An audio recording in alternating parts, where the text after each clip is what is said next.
Did you know that we are on the precipice of a technological revolution? Okay, of course you did. But you're probably wondering which amazing technology revolution I'm referring to.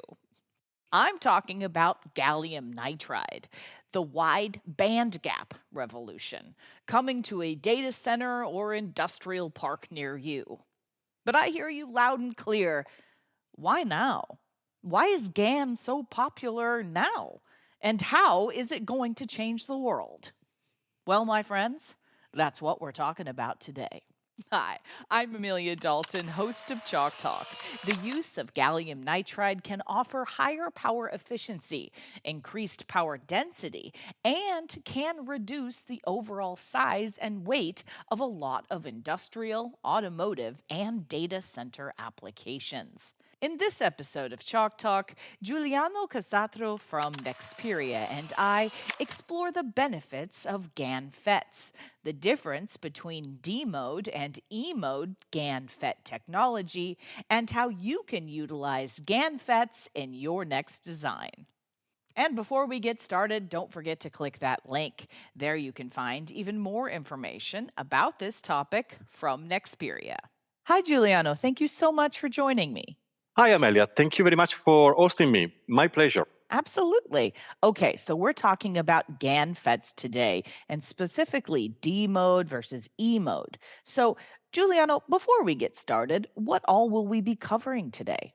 Sure. Thank you very much for this question. So, first of all, we are going to be focusing on why GAN is becoming so popular and why the GAN devices are perceived as a better technology compared to the other power semiconductor technologies available out there. After that, we are going to have a section where we will be explaining the differences between the D mode GAN FET versus the E mode GAN FET, which are two popular technologies available today. And each manufacturer is focusing on one of the two technologies. So we want to explain why Nexperia is having both solutions in the portfolio and why both solutions are needed to address the upcoming and the emerging applications.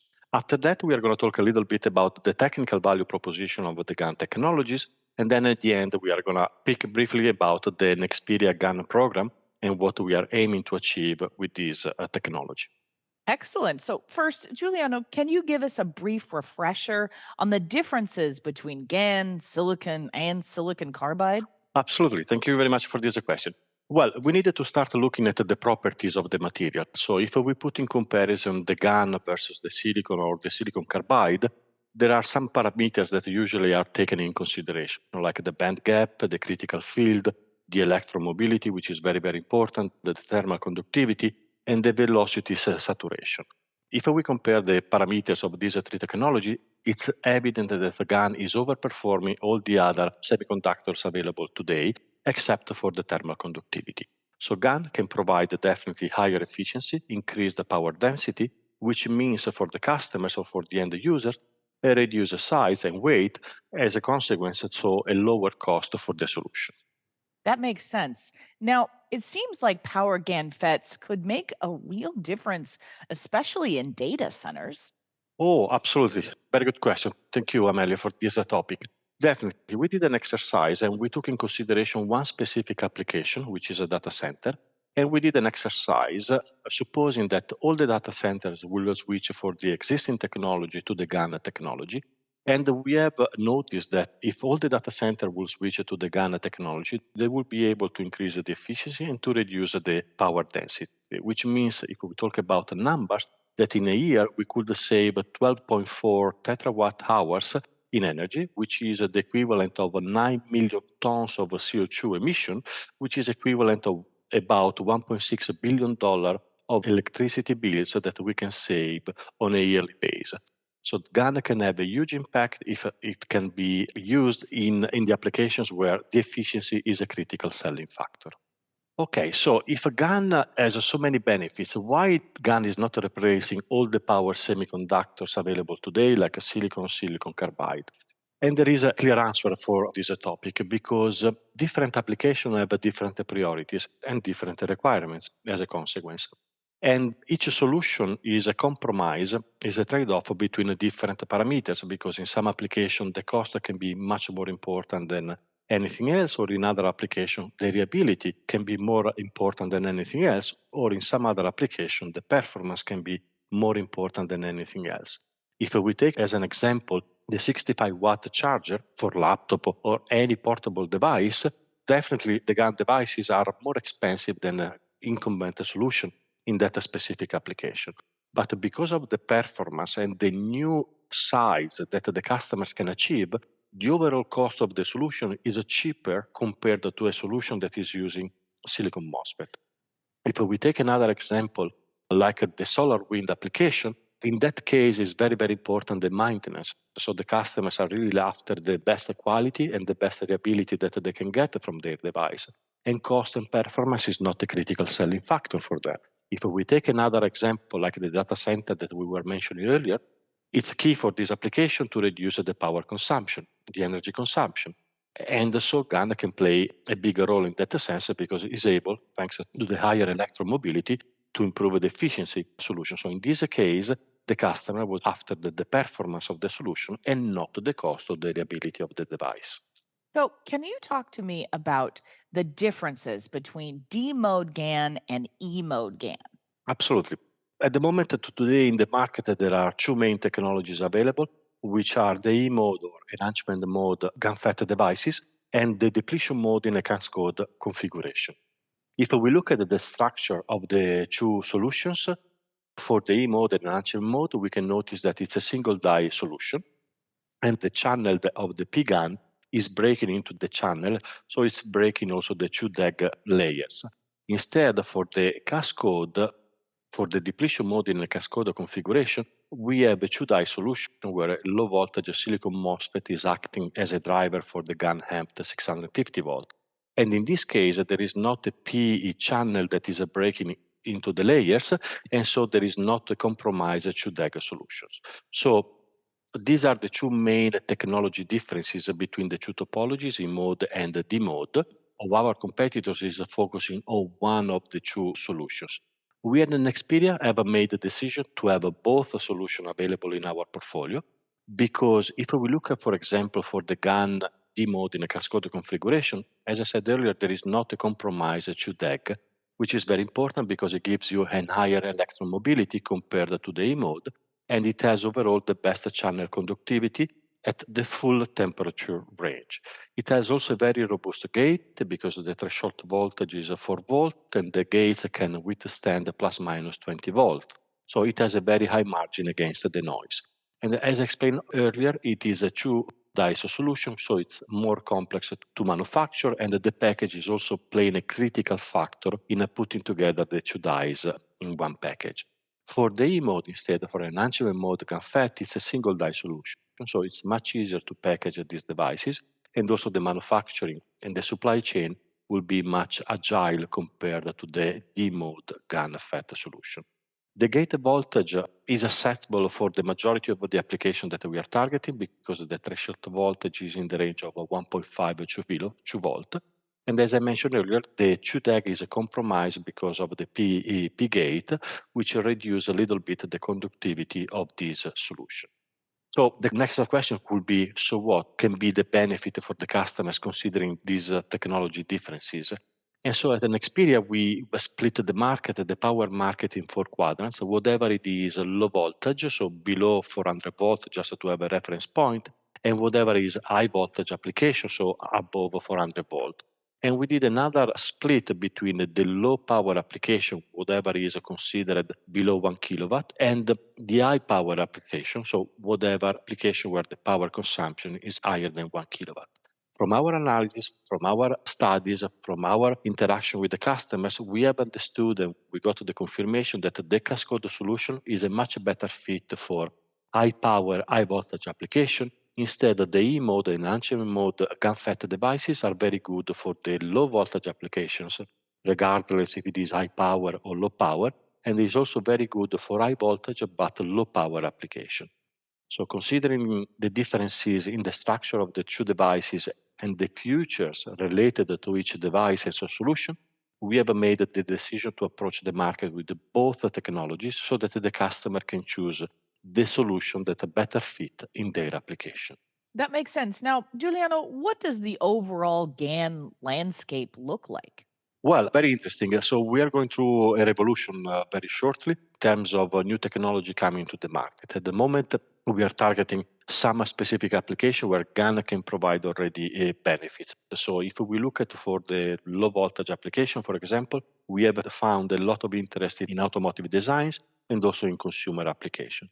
If we look instead at the 650 volt, but for low and medium power application, consumer data center and industrial applications are really the main driver regarding the e-mode high voltage. Instead, if we focus on the cascade that we are proposing for the high power, high voltage market, we have seen a lot of interest again from the automotive market, especially for the onboard charger or the DC-DC conversion, and also from the industrial application where they require high power and so high drain current capability. What kind of applications would benefit the most from E mode and Cascode? Yeah, as I mentioned earlier, the applications that we are targeting that will benefit the most about the GaN advantages are definitely the automotive market, data center in general, because they are always looking to the possibility to increase the efficiency. Consumer application, wherever we are talking about a portable charger or a wireless charger, or wherever there is a AC to DC conversion.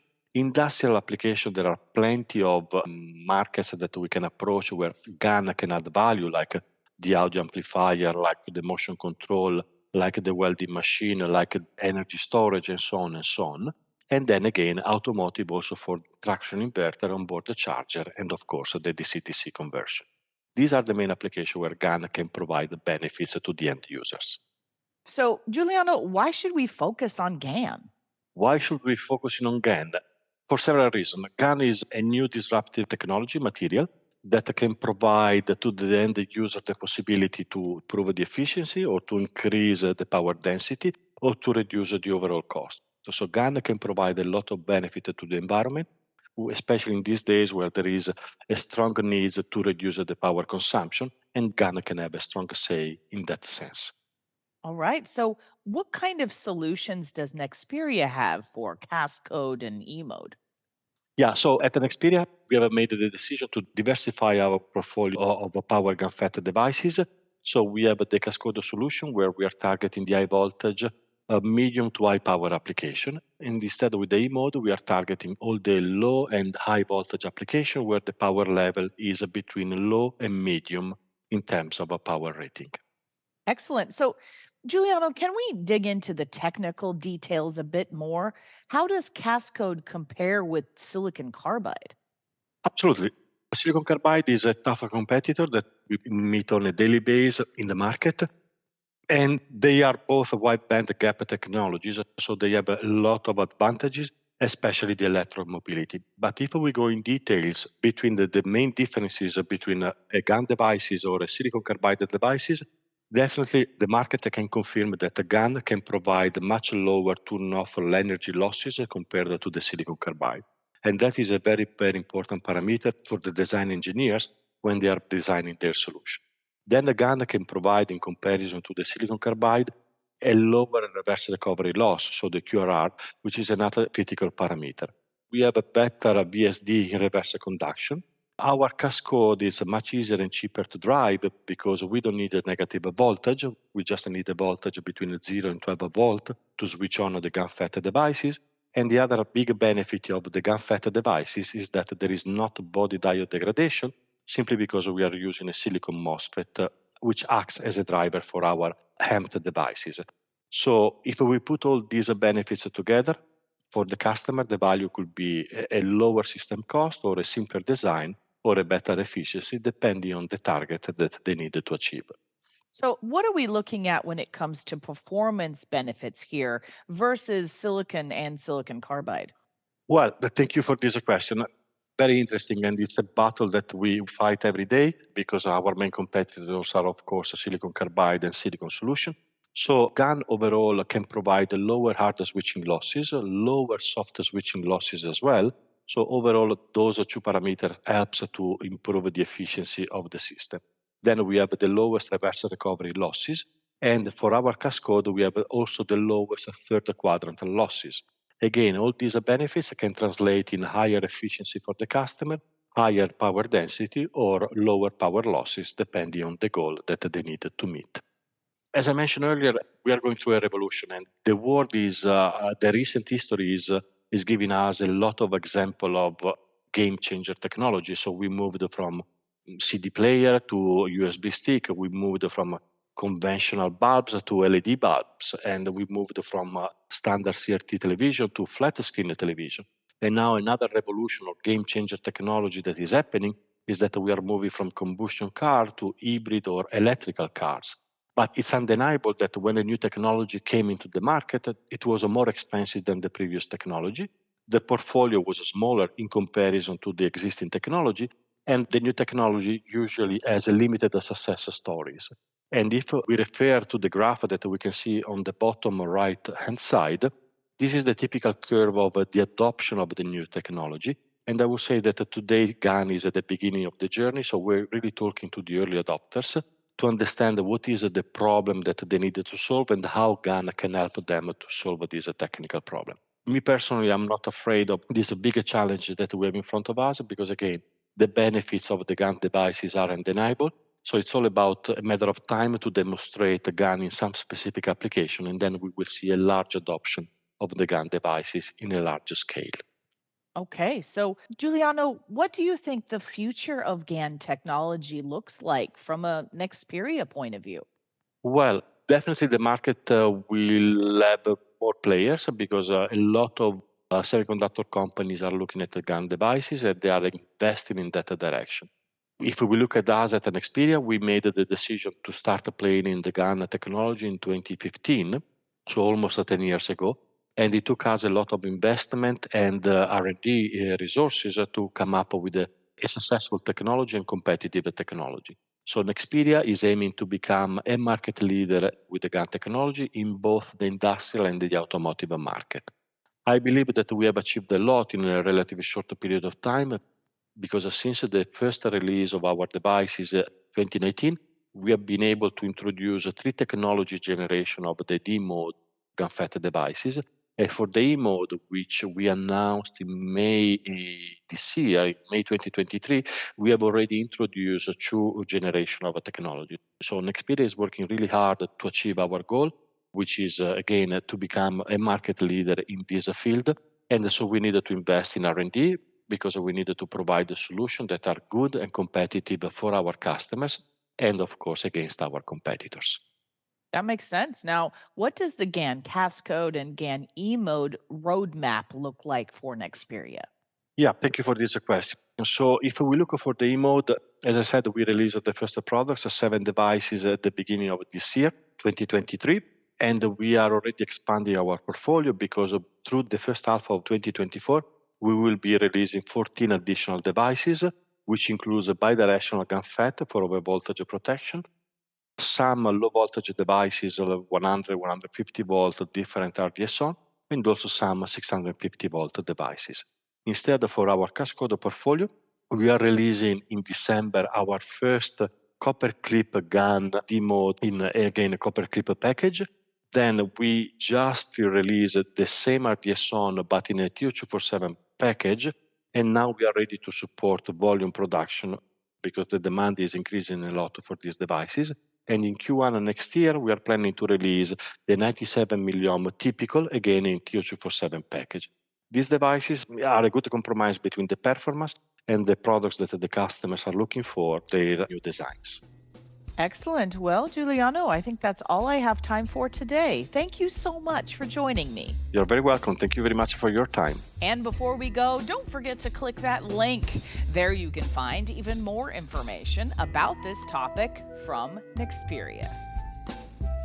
For Chalk Talks, I'm Amelia Dalton from eejournal.com. For more Chalk Talks, head on over to the Chalk Talk section of EE Journal. You can't miss it, it's right across the top. Or head on over to YouTube, youtube.com/EE Journal.